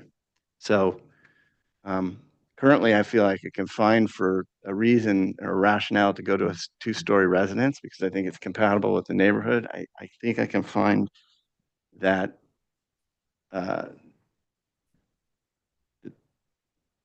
this exception can be granted. However, I believe that there is kind of a point of contention here about the size of the residence that's at an issue, and that's unusual for me to be concerned about that because I usually don't review projects based on one factor like whether the square footage is more than the neighbors or not, or whatever it is. It doesn't, you know, some people like 6,000 square foot houses, some people like 3,000. It's not my business really to dictate that to anybody. So, however, I do think there could be a modest reduction in the plate heights. I think a foot can be taken out of the first floor plate height and the second floor plate height to bring the project down in size. I would like to see a comment in the record that the applicant should study reducing the plate heights to reduce the overall height of the building. The rest of the board's somebody's gonna talk about square footage here, so I probably don't need to harp on that, but I think a reduction in the square footage may make this make it easier for successful exception to be granted. And then and so that's the complicated part of it. So you did the site visit and the story polls, which is item 2, so we can check that box. Thank you for that, and thank you to the neighbors for participating in that. The stone facade and stair walls is designed. The element appears too large in scale with proposed structure. Yeah, we haven't really focused too much today on the exterior kind of massing of the building, but it appears that the applicant is starting to kind of pull the project in and clean it up in terms of the presentation of just, you know, removing some of the busyness of the exterior architectural treatment and getting it more consistent. So I think we're moving in the right direction there. Look, there's a lot of data here, and I appreciate the applicant's attempt to clarify information, and same from the gentleman up the road who brought good data forward for us to review. Return with a comprehensive landscape plan that includes plant species, size, and quantities. I haven't seen that yet, so I can't really comment on that. The photos detailed on the right of way, I think, are pretty adequate at this point, and our site visit, I think, covers that. Item E as well. The planner was to evaluate the FAR study to determine if the information is accurate. So I'd like the planner to return to you know, confirm these evaluations, along with what I also asked for is just a better interpretation of how they're reviewing this project. Conceptual grading plan is required. We don't have that yet. And site survey, we don't have that yet. So we go through the elevations real quick. Sorry, I'm taking for a long. I'm just trying to be careful about this because I don't want to. So, okay, next one, please. Okay, next one. Do you have the sides? The short sides of the. So, I would say from an architectural, just reviewing the architectural, like the proportioning and the fenestration, the detailing, looks like the project's moving in the right direction. Like I don't have any concern. I did have concerns previous proposals, but I like what I'm seeing here. So really, it's just about getting this kind of conformity to the neighborhood, and obviously square footage and height of the building are the issue. So again, to summarize, I can support a height exemption. I'd like to see a reduction in plate heights. I'm going to defer to the rest of my colleagues here and see where this goes in terms of square footage, but advisement to the applicant is that reduction in square footage is probably going to be important to anybody getting behind. I think the majority of people here that need to get behind the project to move it forward are going to want, including the neighborhood, are going to want to see some kind of reduction. And I'm not sure where that goes, but that's Sorry, that was long-winded. Okay. Alex? I tend to agree, maybe with using less words, I tend to agree. I will find some compatibility with a two-story structure. I think that some of it is part of the neighborhood. And first of all, I'd like to see the whole project shown. I mean, the garage is part of the project. Well, it should be there. It should match the style of the house. You know, it should be part of the project. And I'd like to see exactly how the cars move and how the site works. Well, they're leaving that old shed garage. It's all in the flood zone. They're not touching it. Because it's in the flood zone. Is that correct? Can you put tile roof on it? Can you make it match the the rest of the house? I don't think you can. Okay, all right. Well, scratch that, I guess.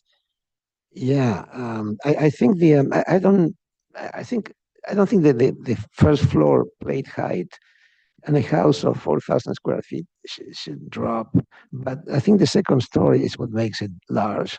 I think that the reduction in square footage should be on the second story. It should be set in on some places, so it's not as big as the first story.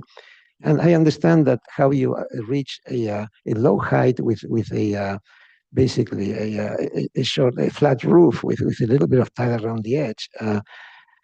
There's so much you can get away with. It starts looking commercial. The mansard roof, so to speak. It's small roof on a big house. It's marginal, but I guess it's a way to drop the height. Do you understand? Am I clear in what I'm saying? Yeah. Okay. And so anyway, so a second story, a smaller second story, I will find it compatible. And the architecture has improved greatly and still has a ways to go. But I like the standardization of all the sizes, windows and the windows and doors and materials is definitely an improvement over the previous project. And that's all I have to say. Val?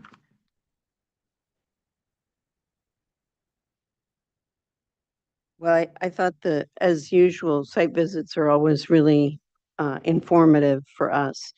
And I drove down Torito Road and saw the number of two-story houses that are in the neighborhood.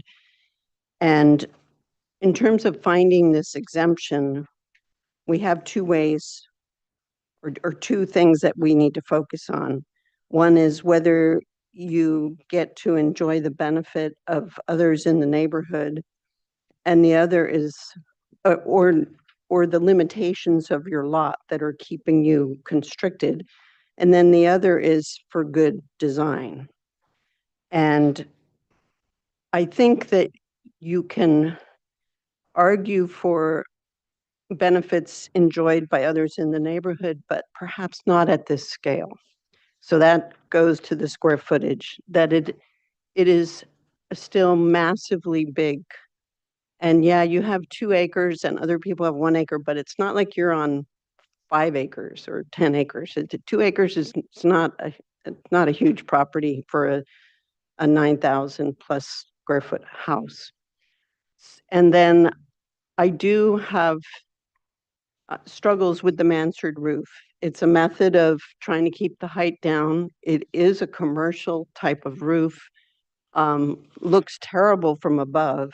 You're very lucky that you can't see it too well, because otherwise it would be a no-go. And it really impacts the character of the building. And it makes for an unbroken ridgeline, which is one way that you can enhance your architecture, is to break up that ridgeline. And I would like to encourage you to look at ways to do that still. Not that you're going to undo the mansard roof, but I agree with lowering the plates. And I would like to see some way that you could step it down more at the ends. That's going to mean square footage because you are limited on your footprint. But to take away that unbroken two-story ridge line that you've got. And in the interest of trying to make this exemption finding for good architecture, I think the entry really needs some serious work. The stair tower,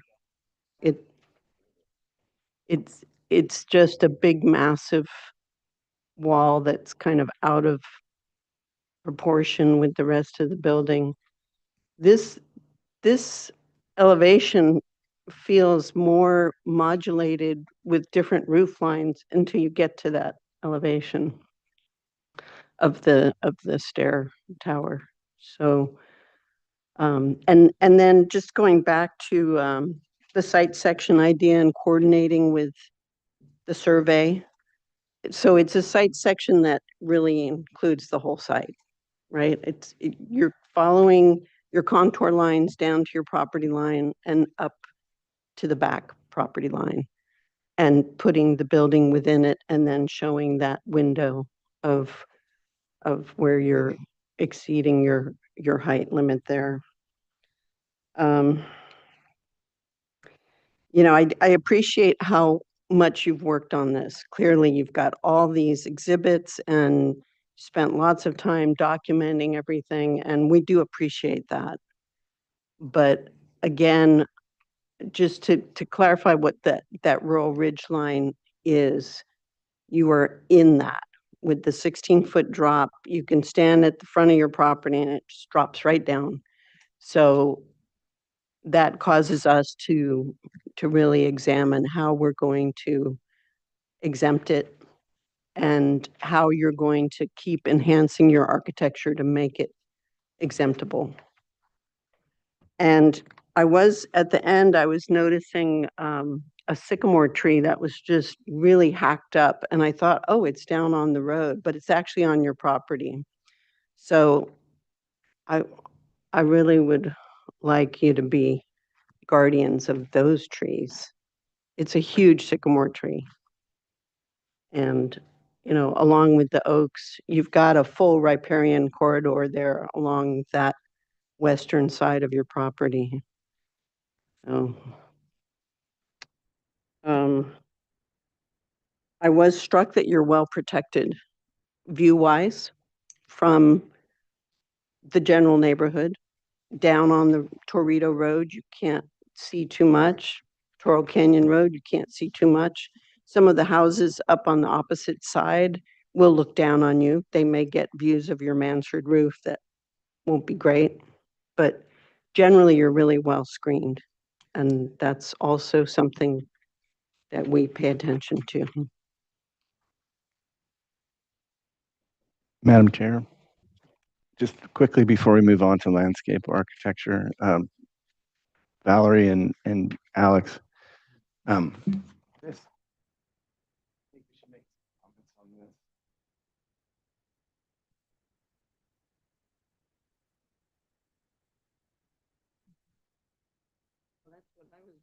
That's the stair entry. Yeah.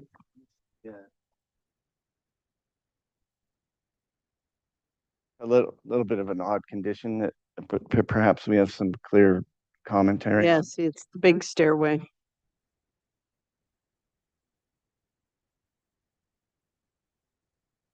on the north side, right in the middle. And when we were out at the property, it looked like a box they had built with the story poles. Yeah, right there. Go down with your arrow right there. The stair. Go up, Jonathan. There. Yeah, but to the left.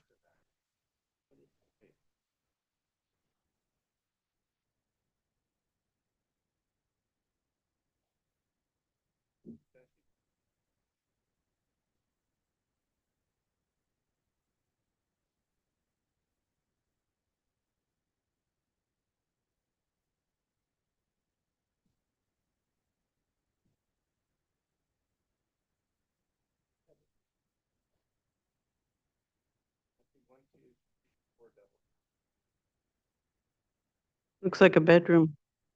It's a bedroom. Yeah.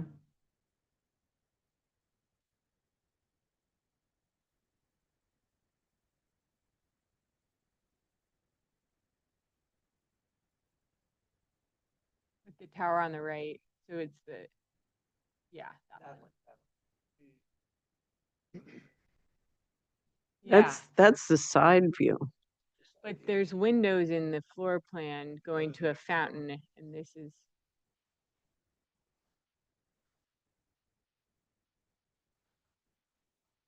Hmm.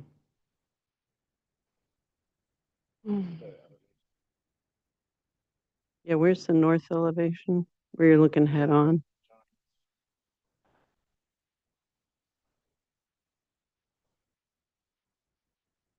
That would be it, that one up there.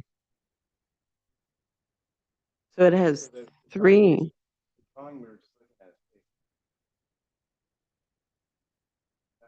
the Hmm. one that shows the two small windows is facing the creek. Facing west-ish.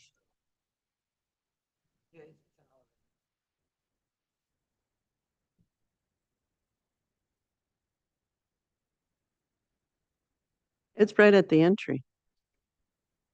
It's the east elevation, right? Yeah, Of it's the the east stairway, elevation. of the stairway. Yeah. It's this long stairway, really. Okay.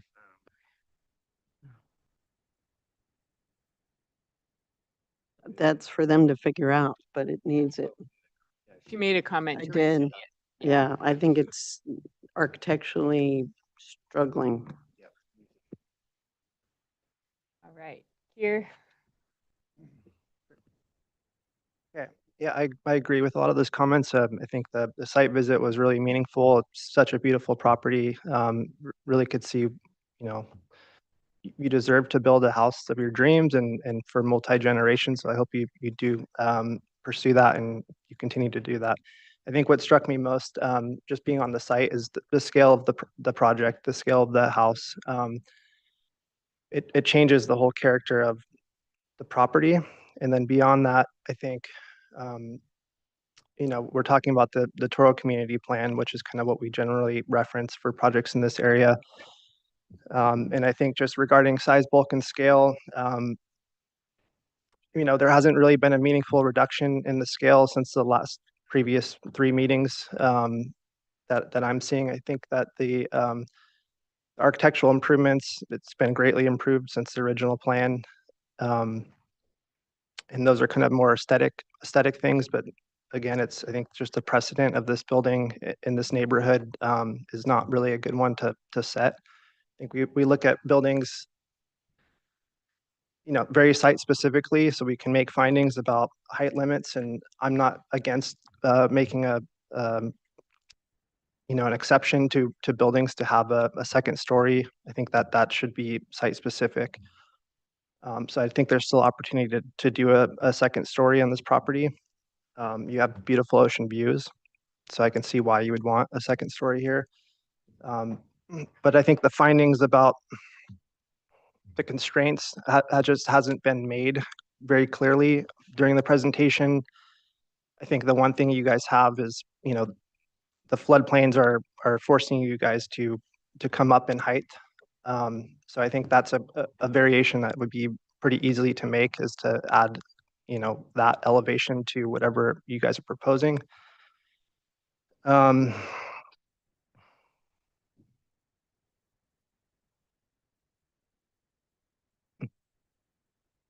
think another comment would just be, it doesn't appear there's been, much effort, and maybe this is just an outside perspective, but to engage with the neighbors and to try to come up with a solution. I realize you're not going to get along with all of your neighbors, or, there's going to be disagreements, which are completely fine. But I think working with your neighbors is really something that we promote, and with good design as well. Let's see. And then in regards to landscape, I think the comment could be made, yes, you guys have a beautiful landscape as it is. It's a eclectic mix of a lot of different things. I think what I'm struggling with is just how this property, or this building in general, is engaging with the landscape. I think the owner expressed on site that, he really loves his landscape, and it's just not clear from the plans how that's going to be. This building is so imposing on the site. It changes the character of the site dramatically. and just engaging with the site. It feels like this building is just not responding to the landscape. It's not responding to the site.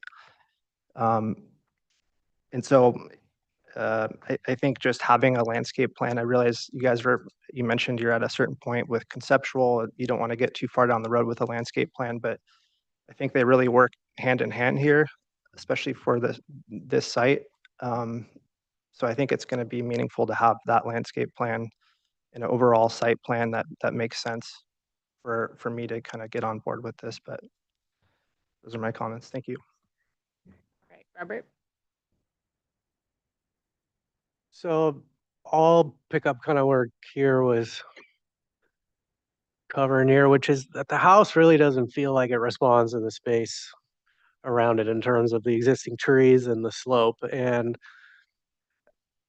I think the process that's been gone into the development of this just kind of doesn't really pay respect to the site and how it will be developed to accommodate a house like this. And part of my concern is that you're gonna build a house up, 2 feet above its existing grade with a slope that drops off right in front of it, that in the future, there's gonna be some serious development to kind of extend this style of development into the landscape, which I think would kind of be detrimental to the character of the existing property. So I think we really need to see a landscape plan that responds to how does this house fit into the property, because it's just as important as how the house fits into the whole community. I will say that I can agree with making the findings to support exceeding the 16-foot height exemption. And some of the reasons why I support that is, one, the 16-foot drop, that's described to kind of prevent like putting a home up on a ridge line. I kind of see that as something different than what this site is. To me, this site is almost like a home in a valley, and the 16-foot drop is kind of imperceivable in a way. It doesn't present the house like up in a highly visible location. So to me, it's kind of a unique configuration in that way. The raising of the property or the home by 2 feet. That's why I was asking the question of whether or not that's been verified, if it actually has to happen. So that's a unique constraint on this property. I'll also say that when we visited the neighbor's house, I would estimate that your house is over 16 feet. And your home is, the proposed home here is largely screened by all the existing vegetation. So I think we can make the finding, but I don't think that what's proposed here is necessarily fitting into the neighborhood in the way that the board is gonna, at least in a way that I can support it. So I think you really need to come back with a landscape plan, and I think kind of try to scale down the overall height and some of the mass of the house. But you've made a good effort with, the last, where you started at and where you're at now is a big improvement. And I can see that you're gonna come to a happy medium here where you're gonna have a beautiful home, beautiful property, and it's an effort to get through a process like this. It's an effort to review it and make sense of it all and try to, support the community and somebody that wants to build a home. So, Madam Chair, I just want to add one more comment to the record from my end. So I've just been, I'll preface this by saying I don't care how much square footage anybody wants in a house or doesn't want. That's not my angle of review, but I do care about good design and appropriate mass, bulk, and scale. I think is something that I can see there's a problem that could be solved. Obviously, as an applicant, you're here asking for something, so as it goes, you're going to have to give your pound of flesh to get it, as usual. But there's like when I look at this ground floor plan, I don't find a lot of exception to it. It's a grand floor plan for a grand house, and it basically is sized, I guess, the way you would want it to a typical residence like this to live. However, if you go to the second floor, Jonathan, the second floor is almost stacked exactly on top of this. And bring your attention to the bottom left element of the second floor as it's presented on the screen, and look at the size of that master bedroom and look at the size of that bed. That's a king size bed, I'm assuming. It is a massively large bedroom. And by simply tucking in, where am I? If north is up the west and south wall, to get that bedroom to an appropriate size, I'm speaking as an experienced residential designer, and I'm looking at that, and I'm going to be blunt. It's a ridiculously, inappropriately large bedroom for. It's like the size of a bedroom you'd see in Versailles, for the king. All joking aside, by pulling in the south and west elevation, you'd create a stepped condition. You'd actually create an exterior balcony or step it back. And stepping back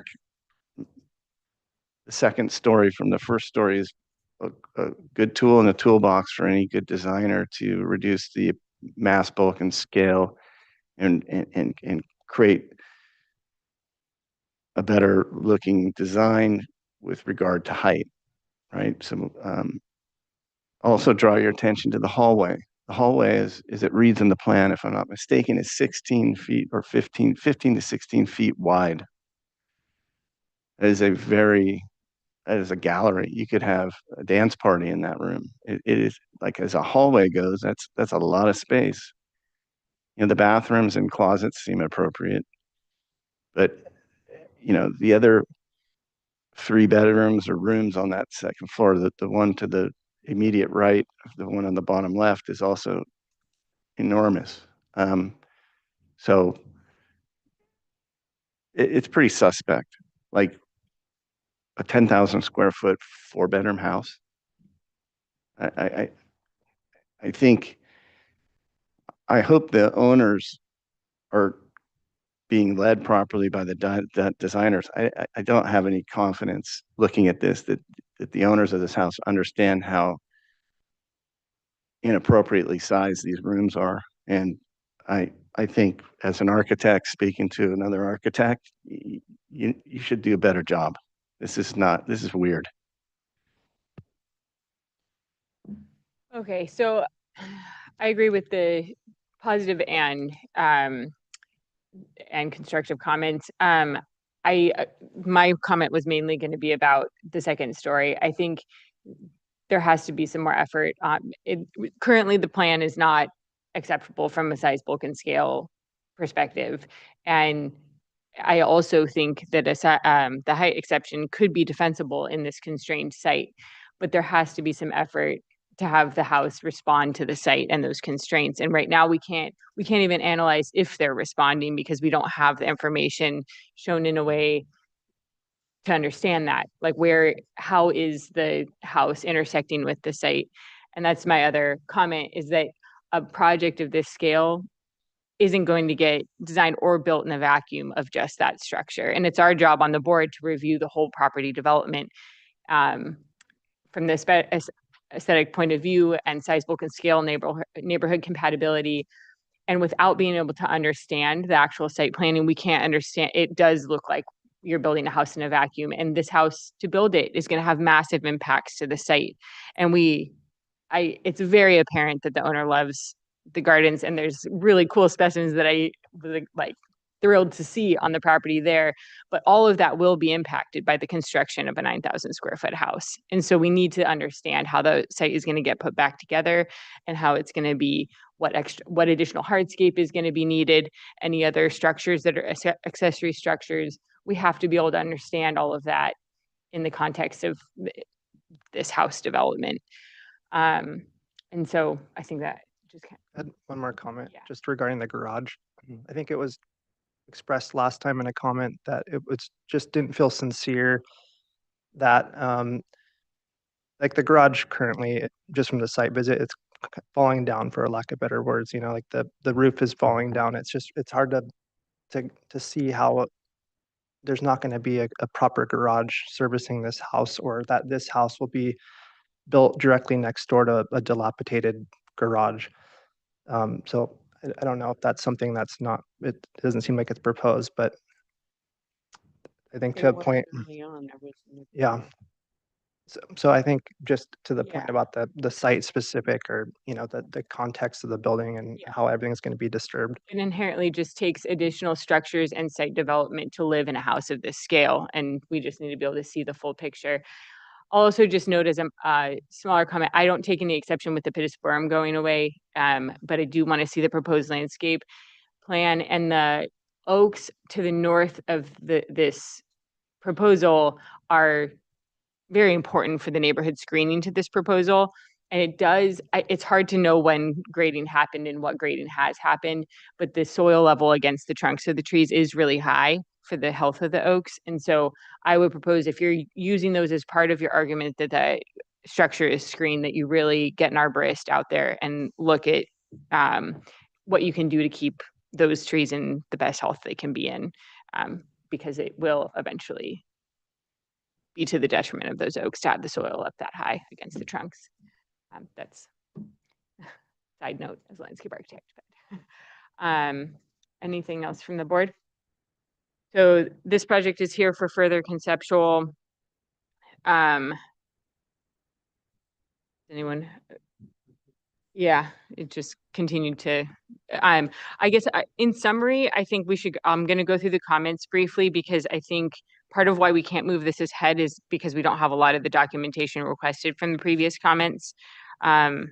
So comment 1, not supportive of the height exemption to 25 feet. I think we've modified that to say it looks like a height exemption to 25 feet could be supportable if it's responsive to the site and being measured to the county's regulations with existing grade and documented in a way that we can understand. And the mass bulk and scale is further addressed. The site visit was completed. The stone facade walls, the stone was removed. We've modified that comment to be to restudy the entry massing, and additional comments from Val. The board is unsure of long-term plan. That comment moves forward, that we still need to understand the site planning further. We still agree that documenting that the applicant did a good job of documenting their presentation and site constraints. It's just an understanding of the proposal with the existing conditions, mostly in section study, would be useful. Simplify the design. So comment C was addressed. Return with a comprehensive landscape plan was not addressed. Return with detailed site photos of the site, that was mostly addressed by attending the site visit. Planner to evaluate FAR study. We have not, I don't believe, gotten that from the planner. And to Joe, if we can request a comprehensive planner memo for the next time we see this, just to understand what has been reviewed at the planning level, and what we should be focusing our review on. Planner, conceptual grading plan, we still need to get that, and then return with the site survey if that can be included, and preferably to include the existing tree locations, because otherwise it's kind of guessing from aerial images for the arborist report. It's pretty hard to understand the actual impacts to the oaks. So what about the info that sets the elevation of the house? I think that was. Sorry, what was it? The info that sets the elevation of the house. Yes, the FEMA letter. So including that as well, so that we can understand, and putting directly from that, putting that line onto the section that you're hopefully going to provide that shows existing elevations, the FEMA required elevations, and then the ridge line elevations. Madam Chair, I have a quick question. I was asking Board Member Froscher about it.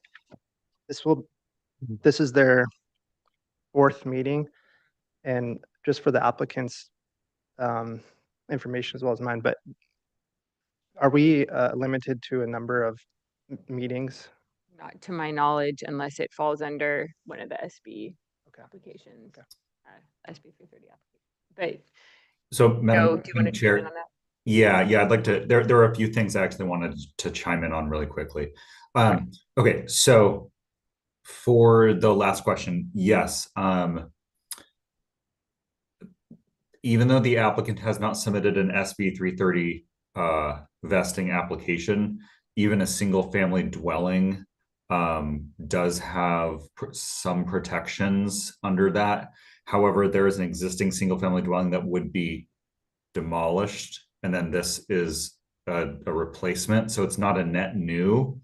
So I think our stance is that there's probably no cap of 5 hearings for this project at the moment.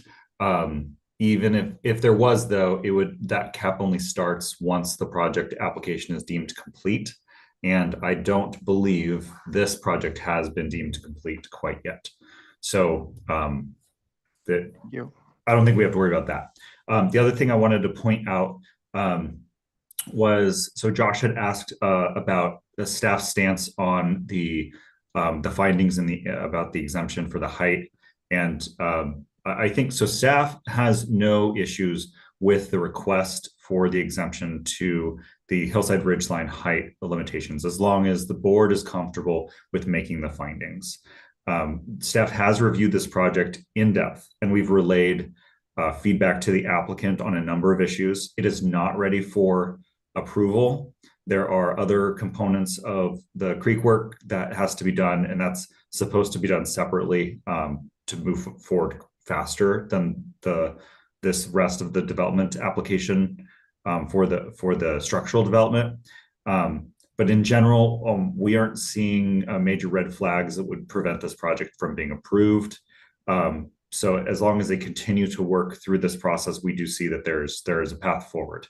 And then the last thing that I wanted to point out, yes, okay, the comment about the planner evaluating the FAR study. I wanted to just point out that could take a fair amount of time for the planner to go through and do a lot of digging to find very old permits that maybe documentation is not always very well kept on different properties, and that could be very costly, and it's not typically something that we would do to independently evaluate the work that was done by the applicant for an FAR study. There is for the data that they provided, I could see us maybe doing a limited spot check on certain properties, but I don't know if just with the volume of work that we have, if we would really be able to dedicate that much time to do a complete peer review of that work. Could I ask a question? Joe, could you briefly tell us what is the story with the creek work on the property? Yes, so there was some grading that was done in the creek that does need to be repaired, and the applicant is working to prepare a plan to address that work. And does that have to be completed before the approval for this house can happen?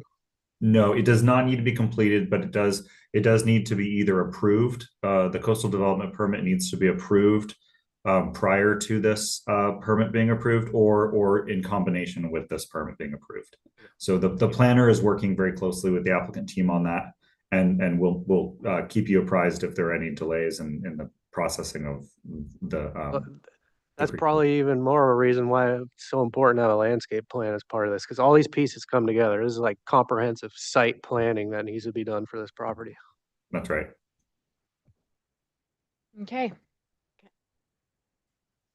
Thank you. This concludes the SBAR hearing.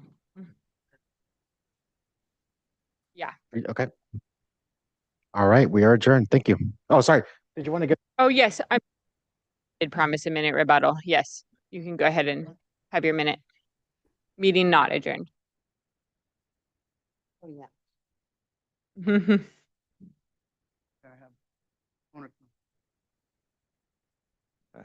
Thank you for coming to our house. I appreciate. I'm going to make it short. There are several issues in my mind. I just maybe bring it up. Number one, I truly appreciate from Dr. Lawrence allowing us to come to his house. And we did go through the stairs. As one of you mentioned, it's more than 16 feet. It's most probably like 25 feet, but that's irrelevant. At the end of the balcony, you could see the ocean, but you couldn't see the house. All the woods constructed was totally out of, with all the big oak tree. They speculate to say, if these trees dies and fall down, then we will see.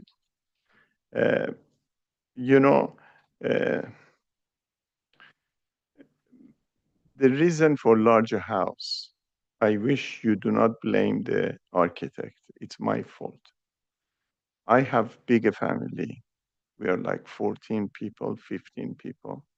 If my son comes with his wife and 3 kids, they will stay in that room. It's not for me. I can sleep in a small bed. I'm not an ambitious man. If you see the size, it's like somebody is humongous, 280 pounds, and you want to give him a small suit. If I'm doing this, it's for my own personal use. I want you to consider that.